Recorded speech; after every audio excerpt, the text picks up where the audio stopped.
It's Tuesday, September 10, 2024. I'm Albert Mohler, and this is The Briefing, a daily analysis of news and events from a Christian worldview.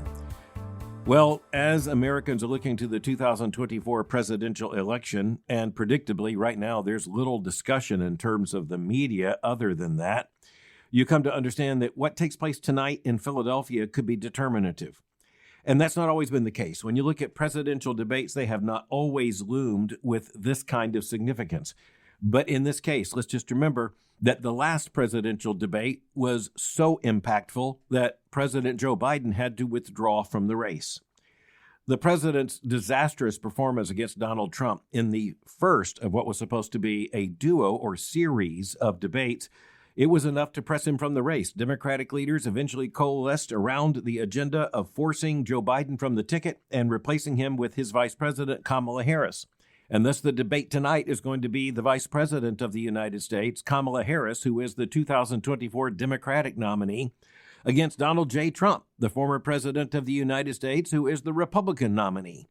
And those two have never faced off in this kind of debate before. And one of the things we need to note is that as of tonight, the former president becomes the most experienced presidential debater in terms of this kind of face-off in all of American history. So he has a lot of experience. When it comes to Kamala Harris, not nearly so much experience, and quite frankly, some of that not so good. But both campaigns right now recognize two huge issues as we go into the debate tonight. The two big issues are these. Number one, this race is extremely close. It is so close that it's really a matter of looking at this poll or that poll and trying to measure the difference. Now, that means to some extent that there's an advantage to the former president, which is to say that in this kind of situation, Republicans generally underpoll and Democrats overpoll. So if they're looking just about dead even and some kind of dead heat, reality is that probably is at least something of a Republican advantage. But anyone who counts on that could well be a defeated candidate. The second thing we know is that Donald Trump is one of the most well-known political figures in all of America. Probably in election terms, you could say Donald Trump is one of the most familiar names in electoral politics. You look at Kamala Harris, not nearly so much. Donald Trump, an extremely known category going into the debate tonight. Kamala Harris, almost equally unknown. And you say, well, she's been vice president of the United States the last several years. And I'll simply say that is not necessarily a highway to celebrity. And Americans do not vote generally with much attention to the second part of the ticket. They're voting for the presidential candidate. So quite honestly, there's no way of knowing how many Americans really want Kamala Harris as president. And then there's another situation, a part of this second concern, and that is this. Kamala Harris has never been on this kind of political stage. You say, well, she's been in debates before. Yes, but she was in the early stages of debates for the Democratic Party nomination. That's a very different thing than being on the big stage for what is probably the one debate where the prize is actually the Oval Office. We're looking at the biggest stakes in American electoral politics. There's something else. When you're looking at Donald Trump, you're looking at someone who has won a lot of primary elections. He got the Republican nomination in 2016 by winning those primaries, by making those arguments, by appearing in so many debates against Republican challengers, by laying out his issues, getting political experience, running for office. When it comes to Kamala Harris, she has never actually gotten to the point of a single primary vote. And when you look at the 2024 election, the reality is Kamala Harris has been very untested. Americans really don't know who she is.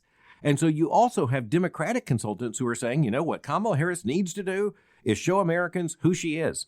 And yet, even some who are insiders in the Kamala Harris campaign are saying there's no reason for her to disclose too much at this point. So as we go into the debate tonight, Donald Trump is probably making the very safe assumption that anyone watching the debate has a really good idea who Donald Trump is. At the same time, they probably have a lot less than a very good idea of who Kamala Harris is. So Kamala Harris is going to try to define Kamala Harris. But here's the thing. Donald Trump is going to do his best to define Kamala Harris. So tonight, the bottom line as we watch the debate is that both sides are, at least in large part, going to be concerned with how to define Kamala Harris. And they're going to have opposing arguments, to say the very least. They have almost exactly opposite challenges going into this race. One of the big things to watch is whether Donald Trump will focus on policies rather than personality. He has had a very mixed track record in that, and in particular in this campaign season. It's also going to be very interesting to note how revealing Kamala Harris is in terms of answers, because even some of her advisors appear to be advising that she do her best to avoid answering some of the really prickly questions. And that's what she's done, just as a matter of habit. If the problem is that Donald Trump says too much in so many occasions, when you look at Kamala Harris, it's the equal and opposite problem. She, at the end of the day, says too little. You can't really run a campaign on joy. Eventually, someone's going to have to explain how that joy is tied to presidential politics and policies and legislation and, well, all that stuff. Looking at the debate tonight, it's also really interesting that many veteran political observers are saying that one of the big questions is going to be the role of President Joe Biden in this debate. And you say, well, wait just a minute. He's not going to be on the debate stage. No, but he's going to be in the debate. Because one of the crucial questions of strategy for the vice president is whether she's going to run as Joe Biden's vice president or whether she's going to run from Joe Biden in terms of her being the 2024 Democratic nominee. I'll just state the obvious. She really can't have it both ways. And we're going to find out, I think, fairly early in the debate which way she has decided to go. Either way, the stakes are pretty high. So here's what I'm going to encourage Christian families, Christians watching the debate. And I know it's pretty late Eastern time, but when you look at a 9 o'clock presidential debate, you really are looking at civics in action and the Christian worldview demanding an analysis here. And so I'm going to suggest that if it's possible, parents and children, parents and teenagers in particular, watch the debate together and try to figure out exactly what's going on.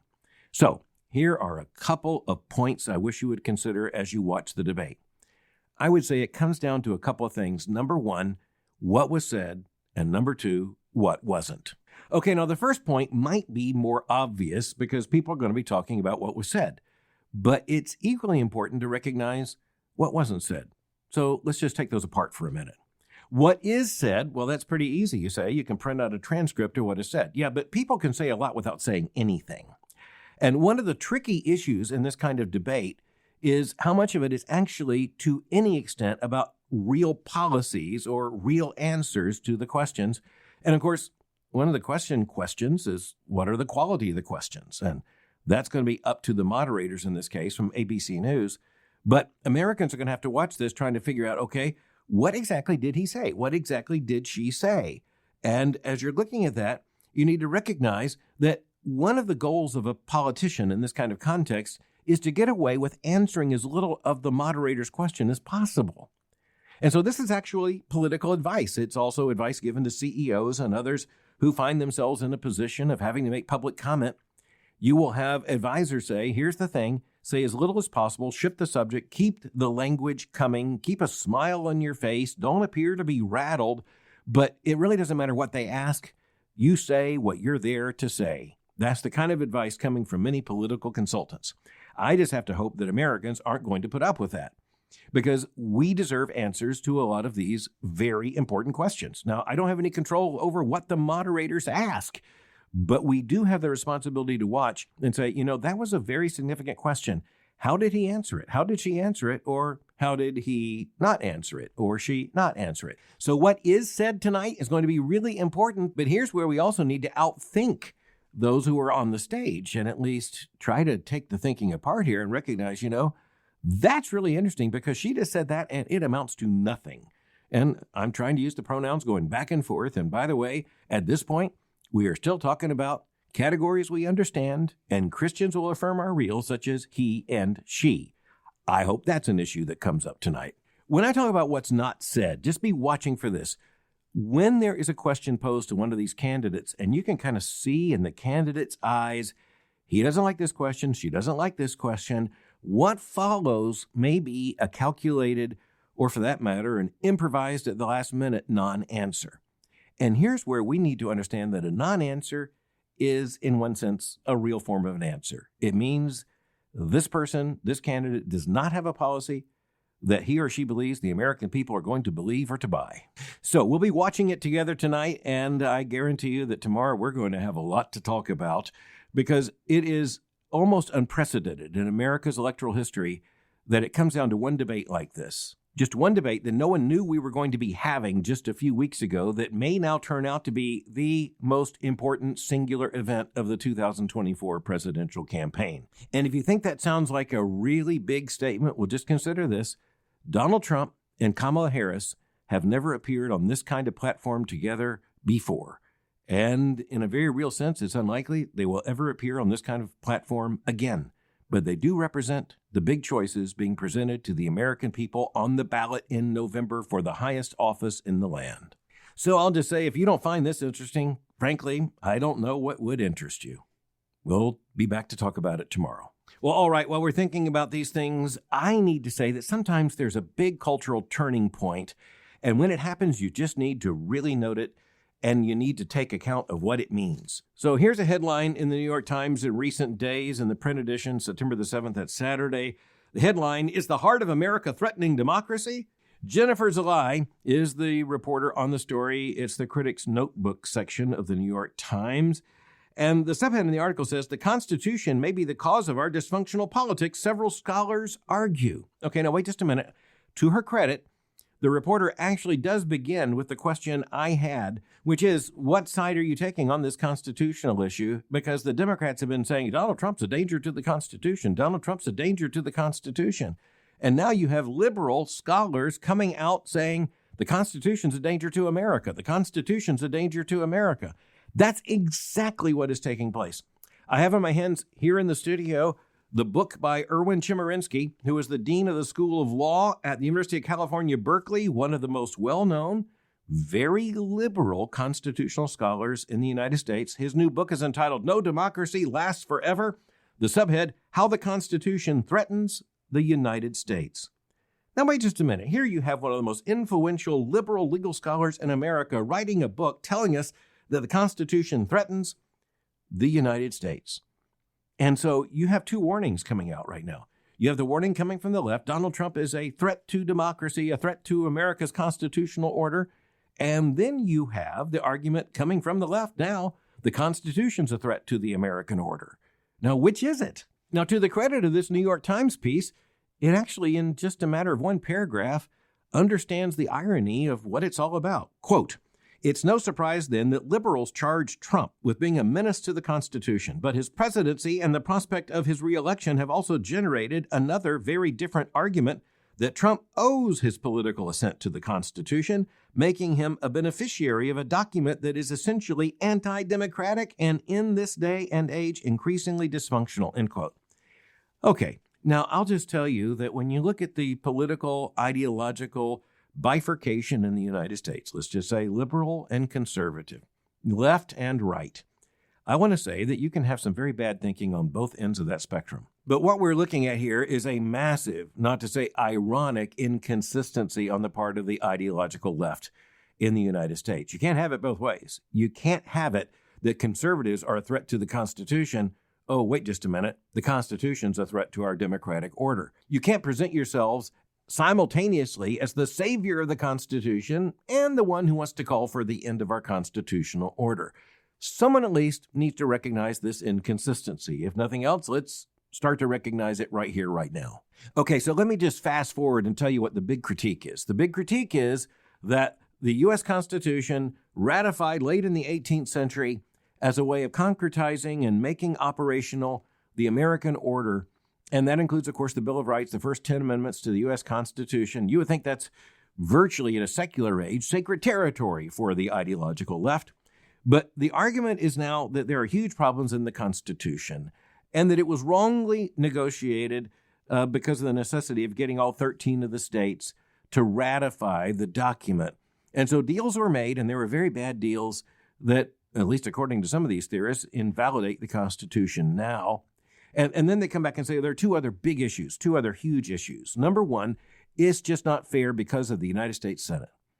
And the argument is that the United States Senate, which awards, of course, 2 senators from every state, that's disproportionate because you have a state like California where you have 2 senators, and you have a state like Wyoming where you have only 1 member of Congress, but you have 2 U.S. senators. Well, that means that the senator from Wyoming is representing just a certain number of people. In California, it's a radical multiple of those. You still have 2 senators. That's not fair, especially, they would say, when it comes to the power of the United States Senate to say confirm or not confirm presidential nominees, whether it be for the cabinet, sub-cabinet positions, for military positions, by the way. You notice that's also a very important issue that plays into congressional responsibility. And for the Senate, especially when it comes to treaties, when it comes also, most importantly, at least in terms of this argument, to the confirmation of nominations, such as nominations to the Supreme Court of the United States. And so why are the liberals so upset? Because they say, look, Donald Trump served 1 term, but he got away with nominating 3 justices to the United States Supreme Court. And those 3 justices turned out to be absolutely crucial to the reversal, you know where this is going, of Roe v. Wade in the Dobbs decision in 2022. That shows we have a major problem with our Constitution. And the second big issue along those lines, in terms of the argument about representation, goes to the Electoral College. Because the Democrats are in a situation where, just to be honest, the Democratic vote keeps on piling up in states like New York and California, and yet the Electoral College doesn't work in such a way that it guarantees that the candidate who wins the popular vote is going to win the actual election in terms of the Electoral College, which is set up, remember, proportionally, state by state, according to, number one, most importantly, the number of congressional seats in all of these states, plus the Senate seats. And so they're saying, look, this is just another example of the Electoral College, which isn't direct democracy, which is the point, of course, as I've often pointed out on the briefing. Our founders did not want a direct democracy. They wanted a constitutional republic. And, you know, right now it's just very telling that on the left you have people who are becoming more and more clear, more and more honest. This is not a fringe figure. This is the dean of the law school at the University of California coming back to say, you know, we don't want this kind of constitutional republic. We want more of a direct democracy. And in one sense, if you're a liberal living in California, you can understand why this argument would be very popular. But that's where it's important to remember that our Constitution was not written and ratified so that everyone would be in full agreement with it all the time. It's the stability of a constitutional order, which is the very principle upon which our system as a constitutional republic is premised. But there's more here, because even as you look at this argument, Erwin Chemerinsky, I mentioned he is the dean of the law school at Berkeley. In his book, No Democracy Lasts Forever, he actually raises the issue of a constitutional convention calling for a new constitution. As the New York Times mentions, the law dean even anticipates there could be a division of the United States. Quote, he entertains the possibility of secession. West Coast states might form a nation called Pacifica. Red states might form their own country. He hopes that any divorce, if it comes, will be peaceful. End quote. Well, isn't that kind? As I said, I have the book. I'm going to read from it now. On page 165, he writes, quote, no constitution lasts forever. Someday the United States will be governed by a different constitution, hopefully one better than the current one. With trepidation, he writes, quote, I think the time to start that conversation is now, knowing that the process will likely take many years to come to fruition.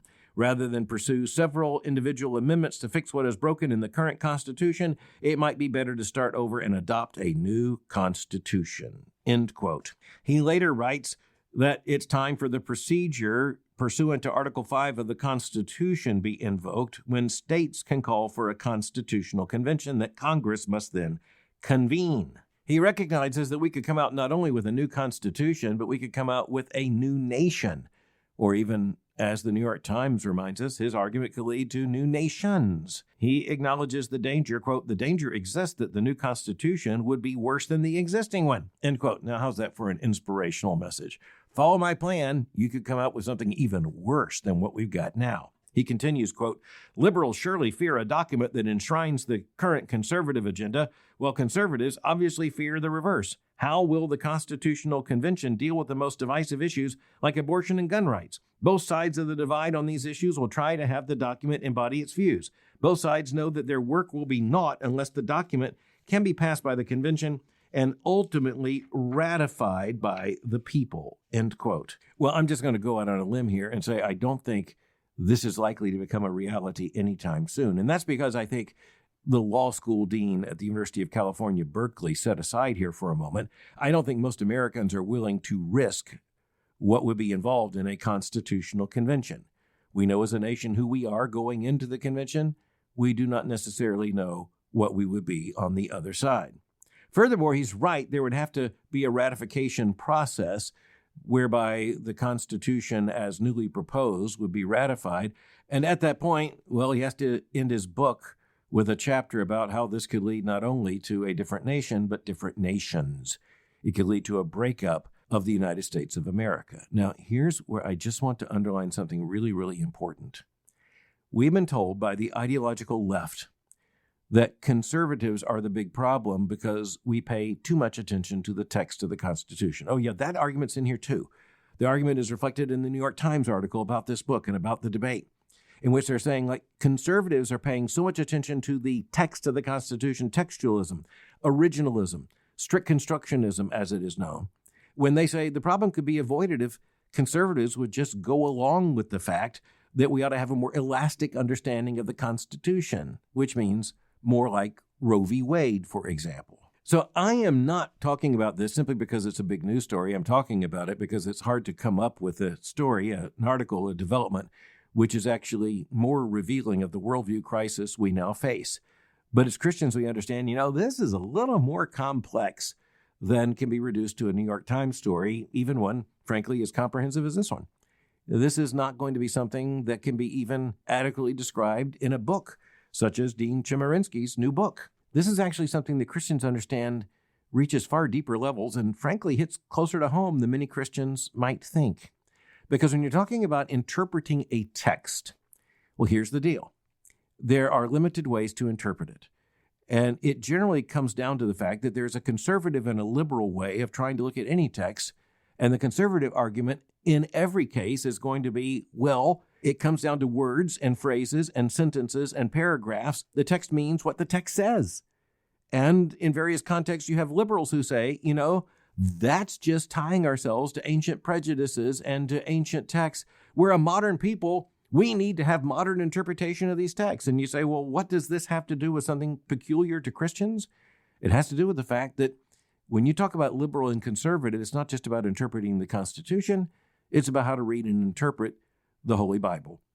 Because the liberal and conservative directions come down to the very same issues, with conservatives saying it is the text that matters. And this is where conservative evangelicals affirm with the church throughout the centuries that the Bible is nothing other than the Word of God. It is not up to us to reframe it, to recontextualize it, to come up with, we'll say, meaning that we supposedly find in the words that are not the meaning asserted by the words, sentences, phrases themselves.